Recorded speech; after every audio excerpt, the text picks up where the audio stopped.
বন্ধুরা কেমন আছেন সবাই? উপশহর ড্রাইভিং ট্রেনিং সেন্টারে আপনাকে স্বাগত। তো বন্ধুরা, এটা হলো ম্যানুয়াল গিয়ার। বিআরটিএ লাইসেন্স প্রাপ্তির ক্ষেত্রে এই ম্যানুয়াল গিয়ার অতীব জরুরি, এবং আপনি যদি ম্যানুয়াল গিয়ার গাড়ি চালাইতে জানেন তা আপনি সব গাড়ি চালাইতে পারবেন। তো আর দেরি করবেন না, চলে আসেন ম্যানুয়াল গিয়ারের প্রশিক্ষণ দিয়ে থেকে আমরা উপশহর ড্রাইভিং ট্রেনিং সেন্টার। আমি আপনাদেরকে এখন দেখাবো কিভাবে ম্যানুয়াল গিয়ার চালু করে যেতে হয়, মানে ম্যানুয়াল গিয়ারের সিস্টেমটা কি সেটা আমি আপনাকে দেখাবো। তো ম্যানুয়াল গিয়ারের সিস্টেম হলো, এটা হলো গিয়ার। দেখেন, সর্বপ্রথম আগে গিয়ারটা দেখেন, এখানেই লেখা আছে, মার্কিং আছে, দেখেন এই দেখেন, এটা হলো এক্সেলেটর, মাঝখানেরটা হলো এটা হলো এক্সেলেটর, মাঝখানেরটা হলো ব্রেক, বাম পাশেরটা হলো ক্লাস। Accelerator, break, class.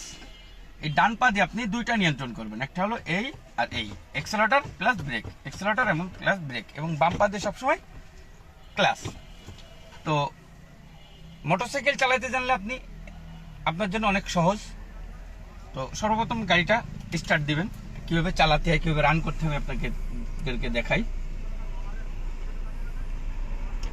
গাড়িটাকে স্টার্ট দিলেন, স্টার্ট দেওয়ার পরে এই যে দেখেন, আমি এক্সেলেটরে পা রাখছি, এক্সেলেটর এবং বাম পা দিয়ে ঠিক আমি ক্লাসটা দিলাম, দিয়ে দেখেন গিয়ার, এই এক গিয়ার, এই এক গিয়ার দিয়ে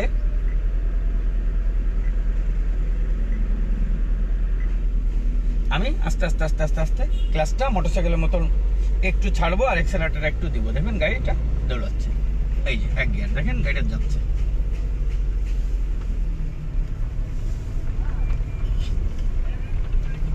সেম আমি দুই গিয়ারটা দেবো, দেখেন আবার ক্লাসেতে পা উঠালাম, আবার ক্লাসটা দাবালাম, এই ঠিক এটা নিচে দেখেন দুই গিয়ার, এই দুই গিয়ার আমি দিয়ে যাচ্ছি।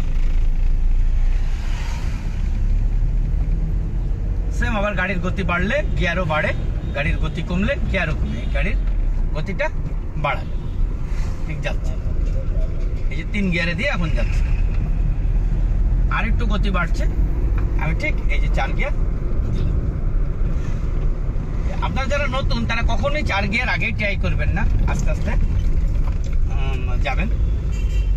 ঠিক সামনে একটা স্পিড ব্রেকার যখন বাঁধবে তখন আবার আস্তে করে একটু স্লো করবেন। ডান পা দিয়ে আমি ব্রেকটা চাপলাম, আস্তে করে পার হলাম, এবং ঠিক মোটরসাইকেলের মতন একটু ফাঁক রেখে আবার আমি আগলাম। আর স্টারিংটা আপনি যতটুকু কাটাবেন ডানে, ঠিক ততটুকু আবার সোজা করবেন, তাহলে গাড়িটা সোজা হয়ে যাবে। ঠিক বামেও যেরকম কতটুকু কাটাবেন আপনার মাপ অনুযায়ী, যে কোন মোড়ে কতটুকু আপনাকে কাটাতে হচ্ছে, সে এক পাক হলো, হাফ পাক, যতটুকু হলো স্টারিংটা। হ্যাঁ, এই যে স্টারিংটা